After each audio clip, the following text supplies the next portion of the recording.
Okay, good afternoon, all of you, third BCom students. Marketing of financial సర్వీసెస్లో భాగంగా మనం services గురించి discuss చేస్తున్నాము. ఆ సర్వీసెస్లో మనం ఈరోజు అంటే గత లాస్ట్ సెషన్లో ఏంటంటే life insurance policies and non life insurance policies వాటి మీద డిస్కస్ చేశాము.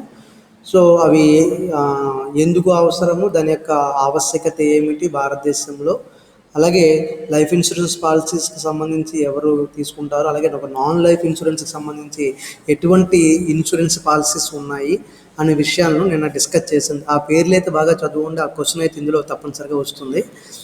కాబట్టి ఆ క్వశ్చన్స్, ఆ పేర్లు అవన్నీ కూడా. అలాగే నేను మీకు ఇది ఫస్ట్ ఇయర్లో కూడా మనకి ఇన్సూరెన్స్ ప్రమోషన్ అని స్కిల్ డెవలప్మెంట్ కోర్స్ ఒకటి ఉంది ఫస్ట్ ఇయర్లో.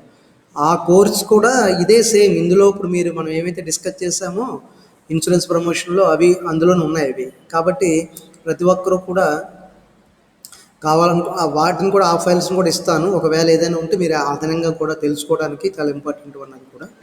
సో ఇప్పుడు నేను ఫైల్ షేర్ చేస్తాను, అది డిస్కస్ చేద్దాము.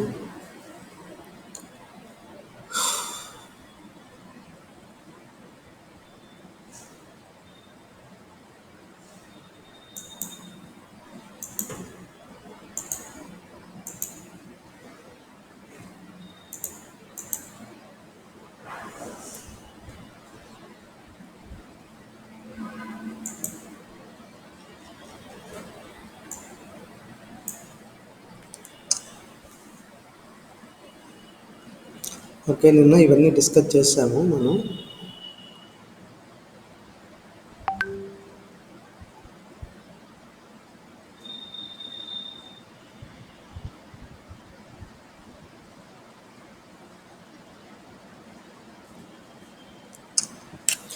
వివిధ బీమా ఉత్పత్తుల ద్వారా అందించు వివిధ సేవలు, ఇది ఈరోజు మనం డిస్కస్ చేస్తున్నటువంటిది.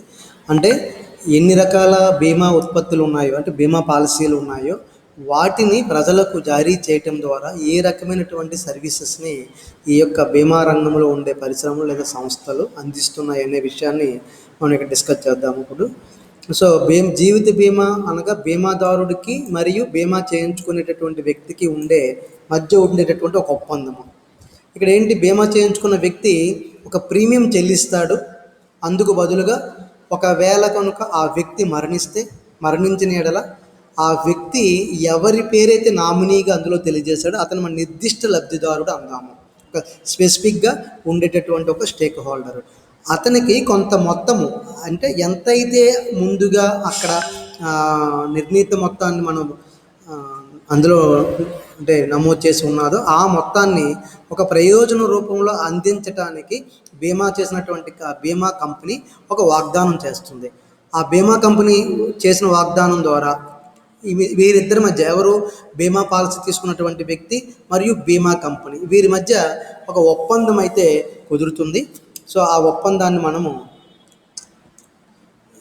ఈ జీవిత బీమా కాంట్రాక్ట్లో చెప్పుకోవచ్చు. అలాగే వీరిద్దరి మధ్య కుదిరినటువంటి కాంట్రాక్టు ఒక దీర్ఘకాలికమైన అనారోగ్యము లేదా క్లిష్టమైనటువంటి అనారోగ్యం, అంటే అతనికి ఏమైతే కాదు కానీ లాంగ్ కంటిన్యూగా ఉండేటువంటి ఒక అనారోగ్యంగా మనం చెప్పుకున్నా కానీ, లేదు జీవితానికి హాని కలిగే ఒక క్లిష్టమైనటువంటి అనారోగ్యము, ఇలాంటి అనారోగ్యాలు కలిగినప్పుడు దానికి చెల్లింపుకి అర్హత కలిగి ఉండటానికి కూడా ఈ రకమైనటువంటి పాలసీస్ ఉంటాయి. అలాగే ఒక పాలసీదారుడు క్రమం తప్పకుండా, అది చూడండి ఇక్కడ రెగ్యులర్గా కానీ లేదా కొంత మొత్తంగా కానీ ప్రీమియం చెల్లించటము, అంటే నెలవారీగా, దాన్ని మంత్లీ అంటాము. లేదా మరికొంతమంది 3 నెలలకు ఒక మారు కానీ, లేదా కొంతమంది 6 నెలలకు ఒక మారు కానీ, లేదా ఒకేసారి యాన్యువల్గా చెల్లించటం అనేది చేయొచ్చు. తద్వారా ఈ వాయిదాల పద్ధతిలో ఈ ప్రీమియంని ఆ వ్యక్తి చెల్లించడం అనేది చేస్తాడు. అలాగే ఇక్కడ పాలసీదారుడు ఈ క్రమం తప్పకుండా రెగ్యులర్గా కానీ కొంత మొత్తం కానీ చెల్లించే ఈ యొక్క ప్రీమియం ద్వారా ఆ పాలసీ పోర్చులోకి వస్తుంది. తద్వారా దానిలో ఏ రకమైనటువంటి అంశాలకు ఈ యొక్క పాలసీ తీసుకున్నాడో వాటి నుంచి అతనికి రక్షణ అనేది పొందడానికి అవకాశం ఉంది. అలాగే కొన్ని ఇతర రకాలైన ఖర్చులను కూడా పొందడానికి, దాన్ని ఫ్యూనరల్ ఛార్జెస్ అంటాము, అంత్యక్రియల ఖర్చులు అంటారు.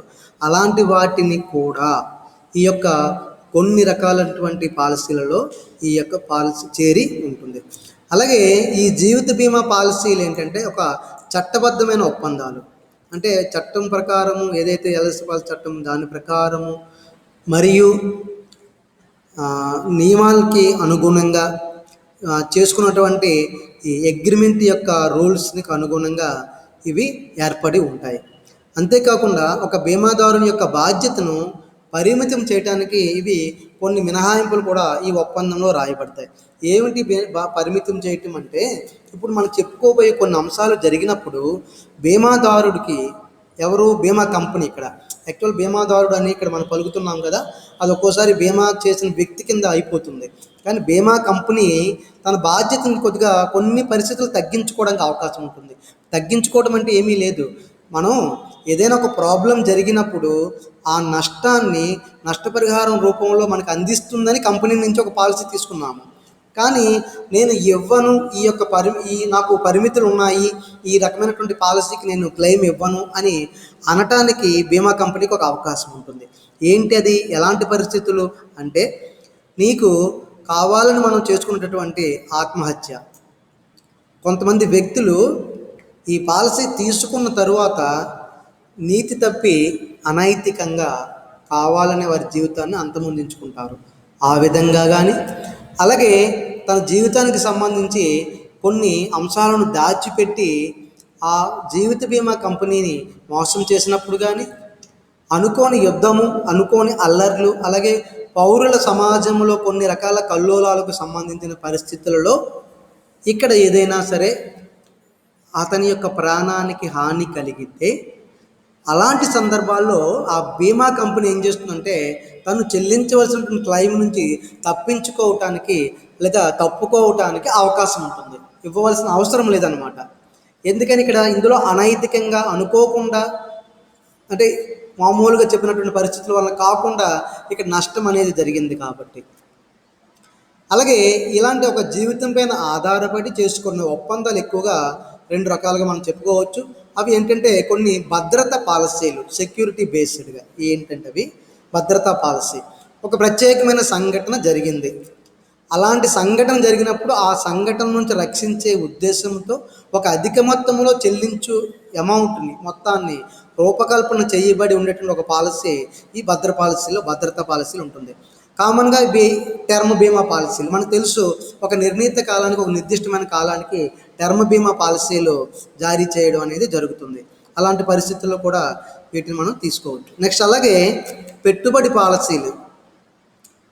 పాలసీలు వీటి యొక్క ప్రధాన లక్ష్యం ఏమిటంటే రెగ్యులర్గా కొంత మొత్తాన్ని ప్రీమియం రూపంలో తీసుకోవడం కానీ, లేదా ఒకేసారి ఒక ప్రీమియంని ఆ పాలసీలకు తీసుకోవడం కానీ వీటి యొక్క పాలసీ యొక్క ఉద్దేశాలు. తద్వారా ఏంటంటే వినియోగదారుడి దగ్గర నుంచి లేదా సేవను పొందే వ్యక్తి దగ్గర నుంచి మూలధనాన్ని వృద్ధి చేసుకోవడానికి ఇటువంటి సదుపాయాన్ని ఇవి కలుగజేస్తాయి. దీనికే హోల్ లైఫ్ ఇన్సూరెన్స్ అంటాం, యావజ్జీవ పాలసీ. అలాగే universal life of variable life policy, ఇలాంటివి కొన్ని రకాల పాలసీలను జారీ చేయటం ద్వారా అది మూలధనాన్ని సమాజానికి అభివృద్ధి లేదా ప్రభుత్వానికి అభివృద్ధి చేసేందుకు దోహదపడుతుందని చెప్పవచ్చు. అలాగే ఇక్కడ వివిధ రకాలైన జీవిత బీమా పాలసీల గురించి ఇక్కడ డిస్కస్ చేద్దాం. అంటే మనం ఇంతకుముందు కూడా అనుకున్నాం, life insurance policies and non life insurance policies అన్నాం. ఇవన్నీ కూడా ప్రాథమిక రకాలైనటువంటి జీవిత బీమా పాలసీలు మరియు ఇతర జీవిత బీమా పాలసీలు. వీటన్నిటికీ కొన్ని లక్షణాలు ఉన్నాయి, వాటిని బట్టి మనం వాటిని వేరు చేయడానికి అవకాశం ఉంటుంది. ఇక్కడ చూస్తే ఇప్పుడు జీవిత బీమా పాలసీలో టర్మ్ బీమా పాలసీ. సో టర్మ్ బీమా పాలసీ అంటే ఇది ఒక నిర్ణీతమైన కాలానికి తీసుకునేది. సో ఈ టర్మ్ ఇన్సూరెన్స్ పాలసీ అనేది ఒక ఖచ్చితమైన కాలాన్ని తీసుకుంటారు, ఒక 10 ఏళ్ళు, 15 ఏళ్ళు, 20 ఏళ్ళు, 30 ఏళ్ళు ఇలా. సో ఇందులో ఏంటి, బీమా చేయబడిన ఆ వ్యక్తిని ఆ కాలానికి రక్షించేందుకు ఆ స్వచ్ఛమైన బీమా కవర్ విధానాన్ని టర్మ్ బీమా పాలసీ అంటాము. సో ఇక్కడ ఏంటి, ఈ రకమైన జీవిత బీమా పాలసీ నందు పాలసీ యొక్క గడువు ముగిసే లోపు ఒకవేళ పాలసీదారుడు మరణించినట్లయితే ఇదిగోండి, పాలసీ గడువు ముగిసేలోపు పాలసీదారు మరణించినట్లయితే హామీదారుల కుటుంబానికి, ఎవరైతే ఆ పాలసీదారుడి తరపున నామినీగా ఎన్నుకోబడ్డాడో ఆ కుటుంబానికి హామీ ఇవ్వబడిన మొత్తము వారికి చెల్లించడం అనేది ఈ రకమైనటువంటి. అంటే ఇక్కడ ఏంటి, పాలసీ గడువు ముగిసే లోపే ఒకవేళ అయితే ఆ కుటుంబానికి ఎవరైతే ఆధారపడి ఉన్నారో, లేదు పాలసీ గడువు ముగిసింది అతనే బ్రతుకున్నాడు అతనికి ఇవ్వడం కానీ, ఇలా రెండిట్లో ఏదో ఒకటి ముందుగా ఏది జరిగితే దానికి ఇస్తారు. ఇక్కడ ఒక ఉదాహరణగా చెప్పుకోవాల్సి వస్తే, ఒక వ్యక్తి 15 సంవత్సరాల కాలానికి ఒక పాలసీ తీసుకున్నాడు. దాని విలువ 2 లక్షల రూపాయలు అనుకుందాము. సో 15 సంవత్సరాల కాలానికి 2 లక్షల రూపాయలకి ఒక పాలసీని కొనుగోలు చేసినట్లయితే 15 ఏళ్ల వ్యవధిలో, 15 ఏళ్ళు నిండకముందే ఆ వ్యక్తి కనుక చనిపోతే, అతను లేడు కాబట్టి అతని యొక్క క్లెయిమ్ని ఆ కుటుంబానికి 2 లక్షల రూపాయలు ఇవ్వడం అనేది చేస్తారు. అలా కాదు, నిర్ణీత వ్యవధి, నిర్దిష్టమైన కాలపరిమితి చేయబడిన ఆ 15 సంవత్సరాలు పూర్తిగా ముగిసిపోయింది, అతను ఇంకా బ్రతికే ఉన్నాడు, అతను కనుక మనుగడలో ఉన్నట్లయితే ఆ మొత్తం, ఆ యొక్క అమౌంట్ అతనికి ఏదైతే ఆ నిర్ణీత మొత్తం ఉందో దాన్ని అతనికి ఇవ్వడం చేస్తారు. అలాగే ఇక్కడ ప్రయోజనం ఏమిటంటే, ఆర్థిక భద్రత అనేది ఉంటుంది, మరియు ఏదైతే పాలసీలను ప్రీమియం రూపంలో చెల్లిస్తున్నాడో దానికి ఆదాయపు పన్ను నుండి కూడా మినహాయింపు లభిస్తుంది. ఈ విధంగా ఈ ఇన్సూరెన్స్ పాలసీలు 100% రిస్క్ కవర్ చేయడానికి అవకాశాన్ని కలుగు చేస్తాయి అని చెప్పవచ్చు. అలాగే పవరు డిస్కనెక్ట్ అయింది, సో లైన్లో ఉండండి. ఒకవేళ ఇంటర్నెట్ డిస్కనెక్ట్ అయినట్లయితే మళ్ళీ జాయిన్ అవుతుంటారు. సో ఈ ఇన్సూరెన్స్ పాలసీలు 100% రిస్క్ కవర్ చేస్తాయి అని చెప్పవచ్చు. అలాగే ఇక్కడ ప్రాథమిక చెల్లింపులు కాకుండా ఇంకా, అంటే ఏవైతే ముందుగా తీసుకున్నటువంటి పాలసీ టైంలో తీసుకున్నారో అవి మరి ఏ ఇతర ఛార్జీలు, హిడెన్ ఛార్జెస్ అంటే అటువంటివి ఏమీ ఇక్కడ వసూలు చేయబడవు. అలాగే ఈ జీవిత బీమా కేటగిరీలో కూడా తక్కువ ప్రీమియంలే చెల్లించబడతాయి. ఇక్కడ కూడా ఇలా జీవితానికి ఇస్తున్నాం కాబట్టి ఎక్కువ పాలసీలు అనేది, అంటే ఎక్కువ ప్రీమియం అనేది వసూలు చేయటం అనేది ఏమీ ఉండదు. అలాగే ఇక్కడ రెండోది పూర్తి జీవిత బీమా పాలసీ. చూడండి, పూర్తి, దీన్ని యావజ్జీవిత బీమా policy, whole life insurance policy అని అనొచ్చు. హోల్ లైఫ్ అంటే ఇది ఒక వ్యక్తి తాను బ్రతికున్నంత కాలము కూడా ఆ పాలసీ యొక్క ప్రీమియంలను కడుతూనే ఉంటాడు. ఎప్పటికీ కూడా ఆ పాలసీ యొక్క గడువు ఇగో ఇది తీరిపోయిందని కానీ, ఇదిగో 2 రోజుల్లో ముగుస్తుంది అనేది కానీ ఉండదు. తన జీవితాంతం కూడా ఒక వ్యక్తి తన జీవితం పైన తీసుకున్న పాలసీకి చెల్లింపుగా ఒక ప్రీమియం కడుతూ ఉంటే, అతను జీవితాంతం కడుతూ ఉన్నప్పుడు మరి ఎలా ఇలాంటి వాటి క్లెయిమ్ ఉంటుందంటే, అతను చనిపోయిన తరువాత తన జీవితాంతం కట్టినటువంటి వాటి మొత్తము ఎంత విలువైతే ఉందో ఆ విలువను అతని యొక్క నామినీకి లేదా లబ్ధిదారుడికి అందజేయడం ఉంటుంది. అంటే ఒక వ్యక్తి ఈ రకమైన పాలసీ తీసుకుంటే తన జీవితకాలంలో ఎప్పుడు కూడా దీనిపైన మొత్తాన్ని అతడు క్లెయిమ్ చేసుకోవడానికి అవకాశం ఉండదు. అది అంటే ఇక్కడ ఏంటి, పూర్తి జీవితకాల పాలసీ, ఒక పాలసీదారుని జీవితం మొత్తము మరణం నుండి ఈ పాలసీ కవర్ చేస్తుంది అనమాట. అది మరణం వరకు, ఆ మరణం నుండి మొత్తం మరణం వరకు అంతా ఈ పాలసీ కవర్ చేస్తుంది. అంటే పూర్తి జీవితము ఈ పాలసీదారుడు ఎన్నుకుంటే తన జీవితం అంతా ఈ కవరేజ్ కలిగి ఉంటాడు. ఈ జీవిత బీమా పాలసీ ప్రకారము పాలసీదారు తను మరణించే వరకు ఈ సాధారణ ప్రీమియం ఏదైతే ఉందో ఆ మొత్తాన్ని అలా చెల్లిస్తూనే ఉంటాడు. అలాగే దానిపై ఒక కార్పస్ అనేది ఆ కుటుంబానికి చెల్లించడం కూడా జరుగుతుంది. ఇక్కడ వ్యక్తి యొక్క జీవితంలో ఏదైనా ఒక దురదృష్టకర సంఘటన జరిగితే తప్పితే ఈ పాలసీ విడుదల అనేది ఉండదు, ఎప్పుడు కూడా కంటిన్యూగా ఉంటూనే ఉంటుంది. ఇక ఈ పూర్తి జీవితకాల పాలసీకి అలాగే కొన్ని ఇతర బీమా ఉత్పత్తులు అయినటువంటి కొన్ని అవసరాలను కూడా మనం యాడ్ చేసుకునే అవకాశం ఉంది. దాన్ని రిటైర్మెంట్ ప్లాన్స్ అంటారు. వాటిని కూడా మనం యాడ్ చేసుకోవచ్చు ఇలాంటి వాటికి, రైడర్స్. అలాగే ఈ పూర్తి జీవితకాల పాలసీలకు మనం చెల్లించే ప్రీమియం కూడా మనం ఆదాయపు పన్ను నుంచి మినహాయించుకునే అవకాశాన్ని ఇక్కడ కలుగు చేయడం కూడా జరిగింది. అలాగే ఎండోమెంట్ పాలసీ, ఇది మరొక రకమైనటువంటి పాలసీ. ఇది ఎండోమెంట్ పాలసీని మనం జీవిత బీమా పాలసీల్లో ఒక ముఖ్యమైనటువంటి పాలసీగా దీనిని కూడా చెప్పుకోవచ్చు. అంటే ఒక స్వచ్ఛమైన ఎండోమెంట్ బీమా పాలసీ నుండి పాలసీదారులు 2 రకాల ప్రయోజనం పొందటానికి అవకాశము ఉంటుంది. సో అలాంటి అవకాశము మనం ఒకటి ఏంటంటే, గడువులోగా మరణించినట్లయితే హామీ ఇచ్చిన మొత్తాన్ని నామినీ అయినటువంటి లబ్ధిదారుడికి చెల్లించడం జరుగుతుంది. ఆ వ్యక్తి పాలసీ పూర్తి అయ్యే నాటికి మనుగడలో ఉంటే అతడు ఇతర పెట్టుబడి మొత్తాలపై రావాల్సిన రాబడి, అలాగే వాటికి ఇంకా ఉన్నటువంటి బోనస్, ఇలా మొత్తం అన్నీ కలిపి ఈ యొక్క ఎండోమెంట్ ప్లాన్లో, అంటే అతను పెట్టినటువంటి మొత్తము, అలాగే ఆ రాబడితో పాటు ఏదైనా బోనస్ కూడా ఇస్తామని అంటే ఆ బోనస్, అలాంటి అన్నిటిని కూడా ప్రీమియం అంటే మొత్తం అన్నిటిని ఇతడు పొందటం అనేది జరుగుతుంది. అలాగే ప్రాథమికమైనటువంటి పాలసీ విధానం ఏదైతే ఉందో దాంతోపాటు బీమా సంస్థలు ఈ డబుల్ ఎండోమెంట్ అంటే ఒకానొక ప్రీమియం ద్వారా 2 రకాల ప్రయోజనాలు పొందేటటువంటి ఈ ప్లాన్స్ కూడా కొన్ని పాలసీల్లో ఉంటాయి. అలాగే కొన్ని వివాహాలకు కానివ్వండి, అలాగే ఒక ఎడ్యుకేషన్ పర్పస్ కానివ్వండి, ఇలాంటి ఎండోమెంట్ ప్లాన్స్ ఉంటాయి. ఆ ప్రయోజనాలను కూడా ఇలాంటి పాలసీలను తీసుకోవడం ద్వారా మనము బెనిఫిట్ పొందవచ్చు. మరి ఇటీవల కాలంలో ఒక మంచి రాబడి రావడానికి, అంటే మనం మన యొక్క ఆరోగ్యానికి, మన యొక్క జీవితానికి భద్రత కల్పించే విధంగా పాలసీ తీసుకోవటమే కాకుండా అట్ ది సేమ్ టైం ఈ డబ్బుని మన తరపున బీమా కంపెనీ వేరొక చోట ఈ ఇది వాటాలు ఏదైనా కంపెనీ యొక్క వాటాలు కొనుగోలు చేయడానికి కూడా కొన్ని రకాలైనటువంటి పాలసీలను ఇవి జారీ చేస్తున్నాయి. వాటిని మనం యూలిప్ అనొచ్చు. యూనిట్ లింక్ ఇన్సూరెన్స్ ప్లాన్ అంటారు. యూనిట్ లింక్డ్ ఇన్సూరెన్స్ ప్లాన్స్ ఇవి ఏంటంటే పెన్షన్ ఎండోమెంట్ విధానాలతో కూడి కూడా ఉంటాయి. అలాగే జీవిత బీమా విధానాల్లో ఏంటంటే ఒక బీమా కంపెనీ అందించేటటువంటి వేరియస్ ఫండ్స్ ఆప్షన్స్ ఉంటాయి. మ్యూచువల్ ఫండ్స్తో కూడి ఉన్నటువంటి ఒక పాలసీస్ని కూడా మనము వీరి దగ్గర తీసుకోవచ్చు.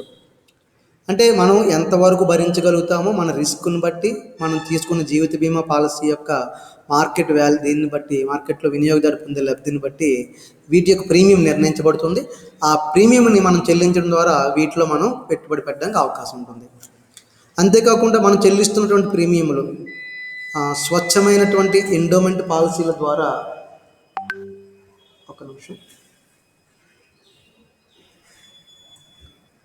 స్వచ్ఛమైన ఎండోమెంట్ పాలసీల ద్వారా సంచితపరచబడినటువంటి రాబడులు, మరియు ఇక్కడ సంచితపరచబడిన అంటే మనం కంటిన్యూగా రెగ్యులర్ కడుతున్నటువంటి డబ్బులు ఒక చోట పోజు చేసి అక్యుములేట్ అయ్యాక వాటిని తిరిగి ఈ రాబడుల కింద ఉపయోగం. అలా యూలిప్ రకాల నుంచి సేకరించిన మొత్తాలని మనకి ఈ యొక్క ఆదాయ పన్ను నుంచి మినహాయించడానికి కూడా అవకాశాన్ని ఏర్పాటు చేస్తాయి.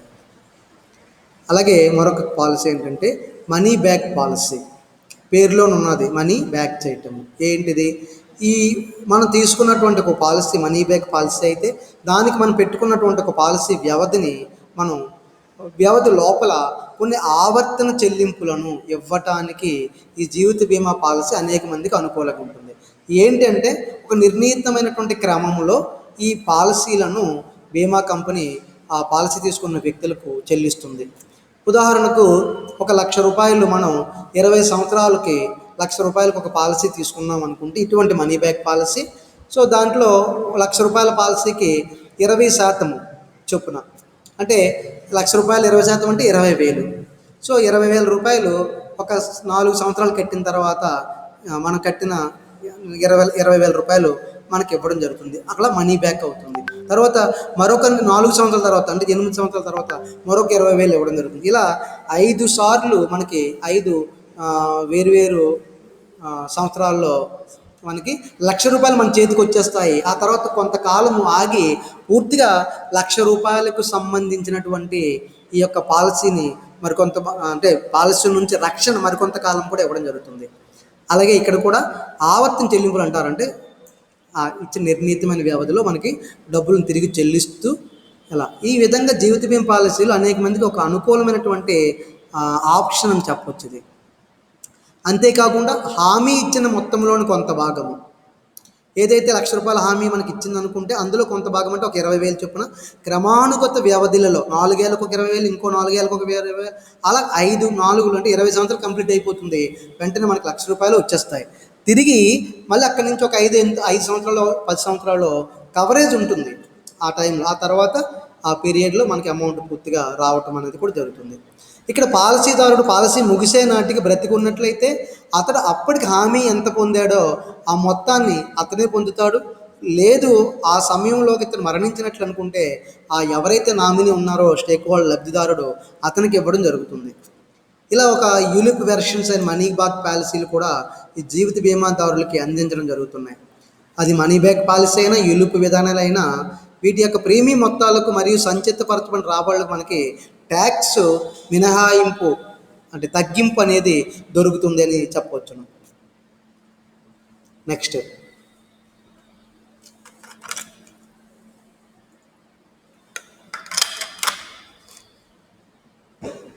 ULIPs unit linked insurance plans అంటాము. దీన్ని మనం లైఫ్ కవర్ మరియు సంపదను సృష్టించేటటువంటి ఎంపికల కలయికను పెంపొందించే మార్కెట్ లింక్ లైఫ్ ఇన్సూరెన్స్ ఉత్పత్తులను యూలిప్స్ అంటారు. ఇక్కడ ఏంటి, జీవితానికి రక్షణ ఉంది, ఎట్ ది సేమ్ టైం మనం పెట్టినటువంటి డబ్బులను అది సంపదగా మార్చడానికి అవకాశం కూడా ఇందులో ఉంటుంది. అంటే మన తరపున కొన్ని కంపెనీల యొక్క వాటాలను వారు కొనుగోలు చేసి వాటిని మనకి లింక్ చేయటం అనేది ఈ యొక్క మార్కెట్ లింక్ లైఫ్ ఇన్సూరెన్స్ ఉత్పత్తుల్లో ఉంటుంది. ఇక్కడ యూలిప్లలో మనం పెట్టుబడి పెట్టేటటువంటి మొత్తంలో కొంత భాగాన్ని జీవిత కవరేజ్ కొరకు మళ్లించడం కానీ, లేదా మొత్తం ఈక్విటీని మనం కొన్ని రుణ సాధనాల్లో పెట్టుబడిని తిరిగి పెంచుకోవడంపై కానీ ఇది ఉంటాయి. అంటే ఈక్విటీ వాటాలు కొనుగోలు చేయడం కానీ, లేదు కొన్ని రుణ సాధనాలు అంటే డిబెంచర్లు, మనం ఒక కంపెనీ యొక్క రుణపత్రాలను వీటిని కొనుగోలు చేయటము, లేదా కంపెనీలకి అప్పులను ప్రొవైడ్ చేయడం, ఇలాంటి వాటి మీద కూడా ఇది పెట్టుబడి పెడతాయి మన తరపున. సో ఇలాగ యూలిప్లు వినియోగదారుల రిస్క్ భరించే దానిపై ఆధారపడి వివిధ రకాల ఎంపికల్లో మనకి సౌలభ్యాన్ని అందజేస్తాయి. అలాగే కొన్ని కన్జర్వేటివ్ ఫండ్స్, ఇది ఈక్విటీ మార్కెట్లో నగదు, బ్యాంక్ డిపాజిట్లు మరియు ఇతర సాధనాల్లో పెట్టుబడి పెట్టడము, అలాగే మూలధనాన్ని కాపాడుకోవడము మరియు స్థిరంగా రాబడిని అందించే లక్ష్యంతో ఉండేవి. అలాగే ఈ యొక్క రిటైర్మెంట్ బెనిఫిట్స్తో కూడినటువంటి ప్లాన్స్ కొన్ని, అలాగే పిల్లలకు ఎడ్యుకేషన్ కోసం సపోర్ట్ చేసేవి, అలాగే ఆడపిల్లలకు వివాహానికి సపోర్ట్ చేసేవి, ఇలా అనేక దీర్ఘకాలిక ఆర్థిక లక్ష్యాలకు ఉపయోగపడే యూలిప్స్ కూడా మనకి ఇందులో ఉన్నాయని చెప్పవచ్చు.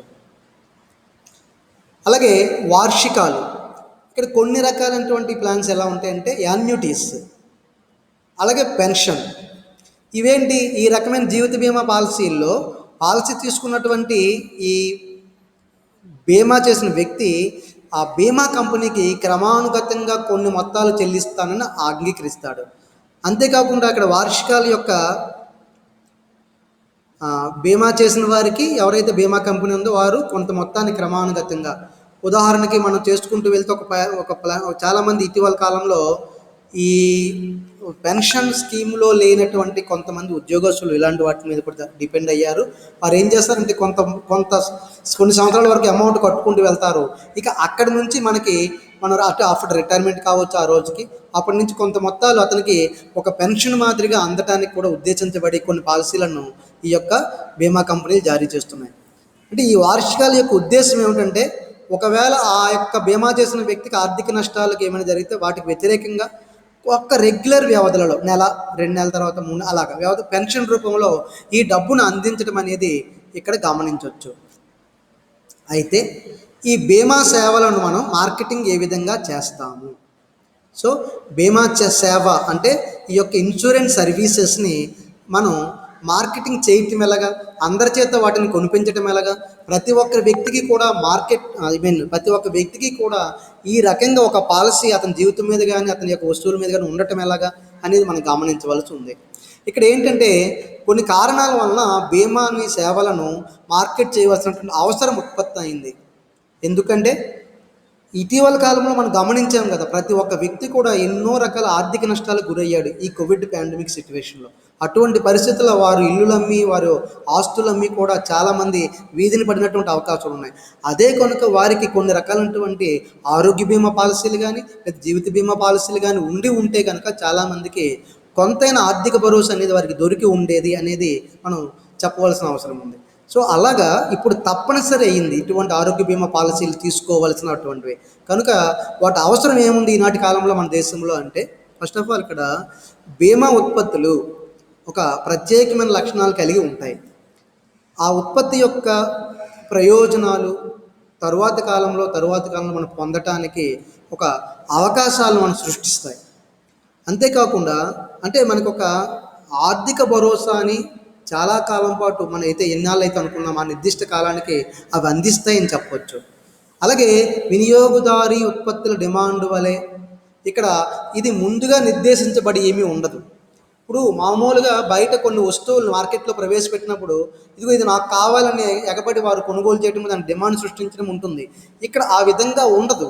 కాబట్టి ఏదైనా ఒక కొత్త పాలసీ వచ్చినప్పుడు దానికి గుణగణాలను వారికి తెలియజేసి ఇది ఫలానా వ్యక్తులకు బాగుంటుంది అని వారికి తెలియజేసి కొనిపించవలసిన ఆవశ్యకత ఉంది. అంటే చాలామందికి దాని గురించి తెలియకపోవడం ఒక విషయం అయితే, వాటికి సంబంధించినటువంటి ఒక నాలెడ్జ్ అనేది, సమాచారం అనేది ప్రజలకు తెలియకపోవడం కూడా ఒక పెద్ద ప్రాబ్లం అయి ఉంటుంది. అలాగే ఆర్థిక సేవలు, మనం ఈ ఫైనాన్షియల్ సర్వీసెస్ కదా ఇప్పుడు చెప్తున్నాం, ఇటువంటి మార్కెటింగ్ ఫైనాన్షియల్ సర్వీస్ ఈ సబ్జెక్ట్లో ఈ రకమైన ఆర్థిక సేవలను ఏ విధంగా మార్కెట్ చేసుకోవాలి. ఇప్పుడు మనం గమనిస్తే చాలా దేశాల్లో టాప్ లెవెల్లో ఉన్నటువంటిది వైద్య రంగం అయితే, తర్వాత లెవెల్లో ఉన్నది ఇన్సూరెన్స్ రంగం అని చెప్పొచ్చు. లేదా వైద్య రంగంలో మెడికల్ అవన్నీ కూడా పెట్టేసుకుందాం. అయితే మన భారతదేశంకి వచ్చేసరికి ఈ కోవిడ్ సిచ్యువేషన్కి ముందర లాస్ట్ లెవెల్లో ఇన్సూరెన్స్ రంగమే ఉందని చెప్పవచ్చు. మరైతే ఇటీవల కాలంలో చాలామందికి అవేర్నెస్ వచ్చింది. చాలామంది ఇన్సూరెన్స్ రంగంలో ఉన్నటువంటి లబ్ధిని తెలుసుకొని, ఆ పథకాలను తెలుసుకొని వాటికి ఇటీవల కాలంలో కొద్దిగా ఇంపార్టెన్స్ ఇస్తున్నారు. అయినప్పటికీ అదేమంతా ఎక్కువ శాతం అయితే కాదు, అది 25% బిలోనే ఉందని చెప్పవచ్చు. కాబట్టి మిగిలిన పెట్టుబడి మార్గాలు ఏ విధంగా వాళ్ళకి రాబడిని తెస్తాయో అటువంటి ఒక రాబడి లేని అంశంగా దీన్ని వారు చేస్తున్నారు. నెక్స్ట్, అలాగే జీవిత బీమా విషయంలో మన భారతీయ ప్రజలకు కొన్ని నమ్మకాలు ఉన్నాయి. మనకి చావు గురించి మాట్లాడుకునే విషయంలో ధైర్యం ఉండదు, అది దాని గురించి ఎందుకులే అని చెప్పి వాళ్ళు వెనకడుగు వేయడము. అలాగే భవిష్యత్ అనేది మన చేతుల్లో ఏముంది, భగవంతుడు ఎలా చెప్తే అలాగే కదా అని భగవంతుడి పైన భరోసాను పెట్టడము. ఆర్థికంగా ప్రతి ఒక్క వ్యక్తి కూడా తన కుటుంబానికి సరిపడే ఒక సరైన మార్గాన్ని ఎన్నుకోకపోవడము, ఇవన్నీ కూడా భారతీయ ప్రజల నమ్మకాల మీద ఆధారపడి ఉండటం అనేది చెప్పవచ్చు. అంతేకాకుండా ప్రతిదీ కూడా మనం సంస్కృతి పరంగా, మతపరంగా వీటిని ఇందాక చెప్పాను దేవుడితో లింక్ అంటే దైవభక్తికి సంబంధించి మన యొక్క ఆచార వ్యవహారాలతో లింక్ చేసుకొని ఉండటం వలన మనము వీటిని ఆలోచించడానికి కూడా ధైర్యం చెయ్యము. రేపటి రోజున మనం ఏమైపోతాము అని ఆలోచించడానికి మనం ఎందుకులే దాని గురించి మాట్లాడుకోవడం అని దాన్ని అవాయిడ్ చేస్తారు. అలా అవాయిడ్ చేయకుండా ప్రతిసారి కూడా మనం కీడించి మేలించాలి అంటారు. కాబట్టి ఆ ప్రతి విషయాన్ని కూడా ముందుగానే అనుకుంటే దానికి అనుగుణంగా ఒక ఆర్థికపరమైనటువంటి వాతావరణాన్ని మన వాళ్ళకి ముందుగానే అందజేయడం అనేది, ఆర్థిక భరోసాను అందజేయడం అనేది ఇక్కడ లేకపోవడం అనేది భారతదేశంలో జరిగింది. అలాగే గ్రామీణ మార్కెట్ ఇప్పటికీ నాకు తెలిసి మనం ఇప్పటికీ మాట్లాడుకోవాల్సి వస్తే గ్రామీణ మార్కెట్లోకి ఈ రకమైన బీమా రంగం అసలు వెళ్ళలేదు. ఎందుకంటే ఇంకా పట్టణ స్థాయిలోనే చాలామంది ఇళ్లకు ఈ రకమైనటువంటి బీమా సదుపాయమే లేదు, ఇళ్ళకంటే ఇంట్లో ఉన్న ప్రజలకు. సో ఇలా బీమా సదుపాయము పట్టణ ప్రాంతంలో ఉన్నటువంటి పరిస్థితుల్లో 100% లేనప్పుడు అసలు బీమా రంగం గ్రామీణ మార్కెట్లో అడుగు పెట్టలేదు. కాబట్టి ఇటీవల కాలంలో గ్రామీణ మార్కెట్లో చాలామందికి ఈ విషయం మీరు కూడా తెలియజేయాల్సిన అవసరం ఉందన్నమాట. ఎందుకంటే ఇది మనకి ఒక ఉత్కృష్టమైనటువంటి ఒక అవకాశం. ఎవరు మన యొక్క ఆరోగ్యం మీద శ్రద్ధ చూపిస్తారు? మనం గురించి మనమే పట్టించుకొని ఈ రోజుల్లో మన గురించి మరొక వ్యక్తి ఒక భరోసా ఎందుకు ఇస్తాడు? మన జీవితం పైన ఆధారపడిన వ్యక్తుల గురించి మరొక వ్యక్తి ఎందుకు భరోసా ఇస్తాడు? కాబట్టి ఈ రోజుల్లో దాన్ని ఆ విధంగా ఆలోచించాలి. మనం దాన్ని అననుకూలంగా అంటే నెగిటివ్గా మనం ఆలోచించడం కాకుండా మన కోసం ఒకరు ఉన్నారు, మన జీవితం గురించి ఆలోచిస్తున్నారు, మనపై ఆధారపడిన కుటుంబం గురించి ఆలోచిస్తున్నారని ఆలోచించి మనం ఇటువంటి ఈ బీమా పాలసీలను మనం పొందవలసినటువంటి అవకాశం ఉంది, చేయించవలసింది. అందుకనే ఈ మధ్యతరగతి వర్గాల ప్రజలు ఎవరైతే ఇప్పటికీ ఆర్థికంగా ప్రణాళిక లేని పన్నులు ఎక్కువగా కడుతూ పెట్టుబడి భావనలో అసలు ఏ విధంగా కూడా అవగాహన లేనటువంటి వ్యక్తులు ఉన్నారో వారికి ఇది పూర్తిగా చేరలేదు అని చెప్పవచ్చు. ఎందుకంటే ఒక ఫైనాన్షియల్ మేనేజ్మెంటు, ఒక మనీ మేనేజ్మెంటు ఇప్పటికీ చాలామంది వ్యక్తులకైతే ఉండదు. దేవుడు ఇచ్చాడు, నేను ఖర్చు పెడుతున్నాను. ఈరోజు ఇచ్చిన వ్యక్తి రేపు ఇవ్వడా? ఇటువంటి కొన్ని మాటలు అనడం ద్వారా మనము రేపటికి ఏంటి అనేటువంటి ఆలోచన అయితే మన దగ్గరికి రానివ్వం. వాట్ నెక్స్ట్ అంటే రేపు పలానా ఏదైనా అయితే మనపై ఆధారపడిన పరిస్థితి ఏమిటి, ఎందుకు దాని గురించి ఆలోచించాలి మనం అని దాన్ని అవాయిడ్ చేస్తాము. ప్రతి ఒక్కరికి వస్తుంది ఏదో టైంలో, కానీ అవాయిడ్ చేస్తాడు. మరి అలా వచ్చిన వెంటనే దానికి అనుగుణంగా ఎంతమంది జీవితానికి ఆసరా కల్పించే ఇలాంటి వాటిలో పెట్టుబడి పెట్టడానికి ముందుకు వస్తారు? అది మనకి భారతదేశంలో లేదు. అలాగే లైఫ్ ఇన్సూరెన్స్ కార్పొరేషను కొన్ని బీమా పాలసీలని ప్రమాదాలు, మరణాల ద్వారా ఏర్పడే ప్రమాదాల కోసమే అనే భావన ప్రజల మనసులను తుడిచివేయడానికి ఒక ప్రభావవంతమైన మార్కెటింగ్ని మనకి అవసరము. అసలు లైఫ్ ఇన్సూరెన్స్ అనగానే చాలామంది అంటే ఆ విధంగా వారి మనసుల్లో, వారి మనోభావాల్లో అది నిక్షిప్తమైపోయి ఉంది. ఒక రాంగ్ నోషన్ అంటారు. ఏంటి ఇది? ఇగో మరణిస్తే ప్రమాదాలకు వచ్చింది అని. కానీ నిజానికి ఇది మనం రెగ్యులర్గా దాచుకునేందుకు అవకాశం కల్పించే ఒక పొదుపు, ఒక సేవింగ్ యూనిట్ అనమాట. ఇది మనకు తెలియకుండానే పలానా రోజున ఎంత డబ్బులు వచ్చేసరికి చేతికి, అయ్యో నేనే ఎంత డబ్బు దాచుకున్నానా అనేటటువంటి ఒక రోజు వస్తుంది.